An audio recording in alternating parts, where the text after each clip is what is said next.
कि हे युधिष्ठिर, चैत्र मास के शुक्ल पक्ष में आने वाली एकादशी कामदा एकादशी होती है। एक अवसर पर राजा दिलीप ने ऋषि वशिष्ठ से इस एकादशी का महात्म्य जानने की लालसा प्रकट की।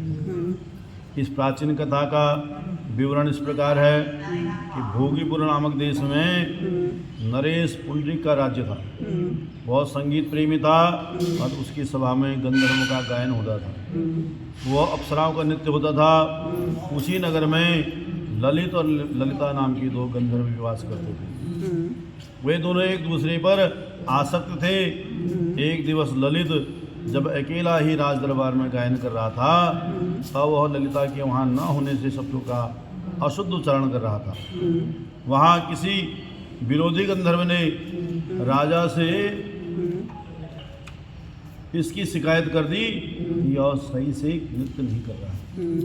राजा ने क्रोधित होकर के ललित को पत्नी के वियोग में अशुद्ध गाने से श्राप दिया और कहा कि तू पृथ्वी पर राक्षस योनि में जाकर के इसका भोग हो। इस प्रकार वह राक्षस योनि में जाकर के विकराल मुख वाला, 2 योजन लंबी भुजाओं वाला, सूर्य के चंद्रमा के समान अति विशाल नेत्र वाला, कंदरा के समान उसका पेट यानी गुफाओं के समान पेट हो गया। एक भयंकर राक्षस वह बन गया। अपने विशाल पेट के कारण वह सदैव ही भूख से दुखी रहता था, यानी कभी भी उसका पेट नहीं भरता था। उसके साथ ही विचरने लगी। उसकी पत्नी उसका दुख जान करके वन में उसके साथ विचरने लगी और उसी जंगल में ऋषिराज सिंह का आश्रम था। गंधर्व पत्नी ललिता ने उस ऋषिराज से अपने स्वामी की मुक्ति की राह पूछी। यह इससे कैसे मुक्त हो सकते हैं? ऋषिराज ने कहा कि हे गंधर्व पत्नी, तुम अपने पति को कामदा एकादशी का उपवास विधि विधान से करवाओ। कामदा एकादशी का उपवास करने से वह इस श्राप से मुक्त हो जाएगा और पाप मुक्त होकर के आपके साथ देव को प्राप्त हो जाएगा। गंधर्व पत्नी ललिता ने अपने पति सहित कामदा एकादशी का इस व्रत किया, संपूर्ण विधि विधान सहित संपन्न किया और रात्रि जागरण करके साथ भजन कीर्तन भी किया। दीप प्रज्वलित करके प्रभु की वंदना एवं अर्चना की। प्रातःकाल ब्राह्मण को भोजन करा करके उन्हें दान दक्षिणा दी और फिर वहाँ से उनको विदा किया। ब्राह्मणों के समक्ष संकल्प अर्पण किया और उसके बाद एकादशी उपवास का सुफल पा करके ललित को तुरंत ही इस श्राप से मुक्ति मिल गई और फिर वह अपना सुंदर स्वरूप पा करके पत्नी सहित इंद्र के भेजे हुए विमान में सवार होकर के भगवान के परम धाम को प्राप्त हो गया।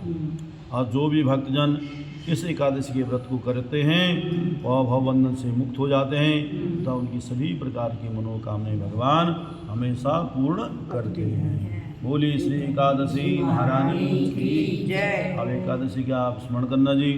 उत्पन्ना मोक्षदा सफला पुत्रदा सर्तिला जया विजया आमला पापमोचनी कामदा वरुथिनी मोहनी अपरा निर्जला योगिनी देवसैनी कामिका पवित्रा अजा वामन इंदिरा पापंकुशा रमा और देव उठनी।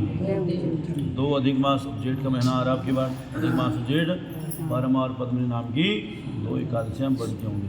बोलो एकादशी महारानी की, राधा मैवाली की जय हो। चंद्रमा मनसो जात चक्षो सूर्यो अजायतः सौत्रान्वायुष प्राण समुखा दग्निरजायतः